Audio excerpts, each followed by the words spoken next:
ఒక ఫ్రెండ్ ఉండే నా స్టూడెంట్ కి. వాడు వీడికి ఎప్పుడంటే అప్పుడు మందు స్పాన్సర్ చేస్తాడు.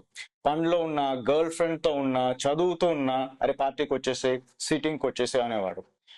నా గురించి ఇంతగా ఆలోచిస్తున్నాడు కదా, మరి వీడికి నో అని చెప్తే బాగోదు అని చెప్పి వీడు కూడా వెళ్ళేవాడు. పియర్ ప్రెషర్ వల్ల వీడు నో అనలేకపోయాడు. కానీ యాక్చువల్లీ వీడికి మందు అలవాటు చేసింది కూడా ఈ ఫ్రెండే.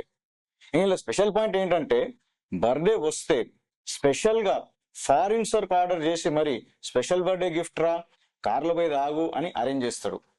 మనోడు కూడా అది యువర్ ద బెస్ట్ ఫ్రెండ్ రా అని బలి మురిసిపోయేవాడు. 2 years తర్వాత ఈ అబ్బాయి చనిపోయాడు. ఆల్కహాల్ నుంచి డ్రగ్ కి అలవాటు పడి డ్రగ్ ఓవర్ డోస్ అయి చనిపోయాడు. ఒక మిడిల్ క్లాస్ ఫ్యామిలీ నుంచి వచ్చి ఎంట్రన్స్ ఎగ్జామ్ క్లియర్ చేసి మంచి స్థాయిలో ఒక అడ్మిషన్ తీసుకున్నాడు ఒక ఇంజనీరింగ్ కాలేజ్ లో. చక్కగా బీటెక్ చేసుకుంటున్న అబ్బాయి.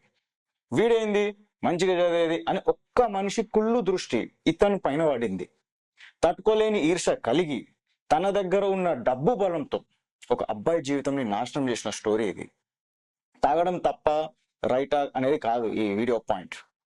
మీతోనే ఉంటూ వాళ్ళ కుళ్ళు దృష్టి మీ పైన పడి మీతోనే ఫ్రెండ్స్ గా నటిస్తూ మీ సంతోషం కోసం ఏమైనా చేస్తా అని నటిస్తూ కొన్ని పాత్రలు ఉన్నారు. తాగి కక్కితే, ఆరోగ్యం క్షీణిస్తే, ఇప్పుడు మార్క్ తక్కువ వస్తాయి, వీడి జీవితం నాశనం అవుతే నేను ఎదిగినట్టు లెక్క అని కొందరు వేసుకుంటున్నారు. వీళ్ళంతా వీళ్ళ ఒక బ్యాచ్ ఉంది. మనిషిని నాశనం అయితే ఎంతైనా స్పాన్సర్ చేస్తా అంటారు. అదే బాగుపడడానికి ఏమైనా సాయం అడిగినామనుకో, బిజీ ఉన్నా ఒక్క రూపాయి కూడా సాయం చేయరు. అన్కండిషనల్లీ లవ్ చేసేది, మీకోసం ఏమైనా చేసేది, నిజంగా మీ లైఫ్ లో మీ జెన్యూన్ శ్రేయభిలాషి మీ పేరెంట్స్. మంచి ఫ్రెండ్షిప్ చేయండి. ఇలాంటి క్యారెక్టర్స్ తాత్కాలికంగా సంతోషం ఇస్తారు కానీ అది ఫీల్ అవ్వకండి. ఎందుకంటే ఇలాంటి క్యారెక్టర్స్ ని గుర్తించండి, జాగ్రత్తగా ఉండండి అండ్ దూరం పెట్టండి.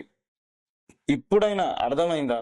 ఫ్రీగా తాగించేవాడు, ఫ్రీగా చెడు అలవాట్లు స్పాన్సర్ చేసేవాడు నీ నిజమైన ఫ్రెండ్ కాదు. నీలో ఒక మంచి మార్పు తెచ్చింది అంటే ఈ వీడియో లైక్ చేయండి అండ్ నీ నిజమైన ఫ్రెండ్ కి షేర్ చేయండి.